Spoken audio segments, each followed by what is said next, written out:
Salut, bonjour, bonsoir. Tout dépend de l'heure à laquelle vous nous recevez. C'est un honneur et un grand privilège pour moi d'échanger encore avec vous aujourd'hui, en ce dimanche ensoleillé. Je suis très content. Je voulais échanger avec vous sur un thème de développement personnel qui va aider une personne qui m'a aidé, qui va vous ajouter encore plus de connaissances, puisque la connaissance est l'arme efficace au travers laquelle nous pouvons faire face aux défis multiples et incessantes de la vie. Eh bien, aujourd'hui, nous allons parler sur le paradoxe de la vie. Qu'est-ce que le paradoxe et qu'est-ce que la vie?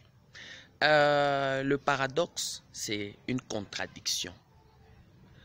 Et la vie, moi, je considère comme c'est... La vie, c'est des relations. La vie, c'est cet échange humain. C'est cet échange entre les humains. C'est comme ça que j'essaie un peu de définir la vie, puisque définir la vie, c'est complexe. Mais maintenant, il s'est fait que j'ai constaté de par mes études que la vie était paradoxale. Parlant du paradoxe, il s'est fait que j'ai constaté dans beaucoup de domaines, que ce soit dans la spiritualité, que ce soit dans l'entrepreneuriat, que ce soit dans beaucoup de domaines familiales, il s'est fait que la vie, elle est paradoxale. Comme premier exemple, je veux donner, il s'est fait que, parlant de la géopolitique, la plupart des pays potentiellement riches en ressources humaines, lorsque nous regardons l'indice de développement humain, ce sont des pays trop pauvres. Et des pays qui, au début, on pourrait dire, ces pays, on ne sait pas si ils allaient s'en sortir. Des pays désertiques comme Israël.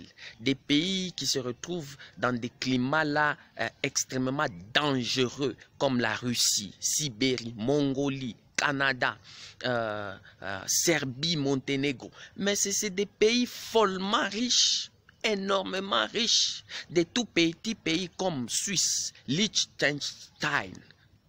C'est des pays follement, drôlement riches. Mais alors que des pays densement peuplés comme la RDC, on peut même ne pas compter. Sur l'indice de développement humain, c'est le dernier pays. Comment allez-vous expliquer ça? Le paradoxe de la vie. Le paradoxe de la vie, je l'ai constaté dans la spiritualité, où Dieu lui-même dit que celui qui veut être le premier, qui se fasse le dernier. C'est-à-dire, si vous voulez être le premier dans un domaine, soyez le dernier. Si vous voulez vous faire grand, devenez serviteur. Quel paradoxe! Comment vous, tout en étant serviteur, allez-vous devenir grand? Ça, c'est le paradoxe de la vie. Le paradoxe de la vie, je l'ai constaté dans des familles où des gens, des jeunes, pour qui la famille comptait, pour qui les parents se sont beaucoup investis en eux, disant c'est ce fils qui va me sauver un jour, c'est cette fille qui va me garder. Mais c'est des filles qui déçoivent dans la plupart des cas. Je ne dis pas qu'il n'y a pas de ceux-là à qui leurs parents investissent et qui, avec le temps, ils réussissent. Non, non, ce n'est pas ce que je dis. Mais dans la plupart des cas, il y a ce paradoxe.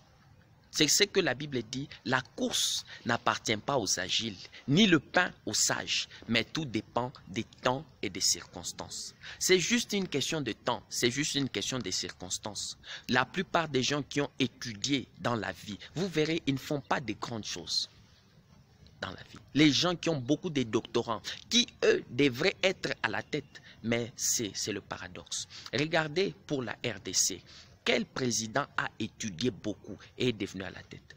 On peut aller Kasavubu, Mobutu, Lumumba, Laurent Désiré Kabila, Joseph Kabila, Tshisekedi. C'est des gens qui n'ont pas fait de longues études, mais c'est eux qui dirigent. Or, dans notre pays, il y a beaucoup de gens qui ont étudié. Ça, c'est le paradoxe. Vous verrez beaucoup de grands pasteurs. C'est des gens qui n'ont pas fait de théologie, qui n'ont pas fait beaucoup des études théologiques et autres.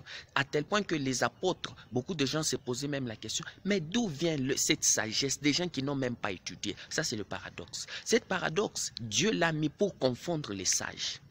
Dieu l'a mis pour confondre et pour que les gens ne puissent pas comprendre c'est quoi la vie. C'est pourquoi je vous invite aussi à explorer le paradoxe de la vie. La vie, elle est tellement vaste et paradoxale que je l'aime. Merci et à la prochaine.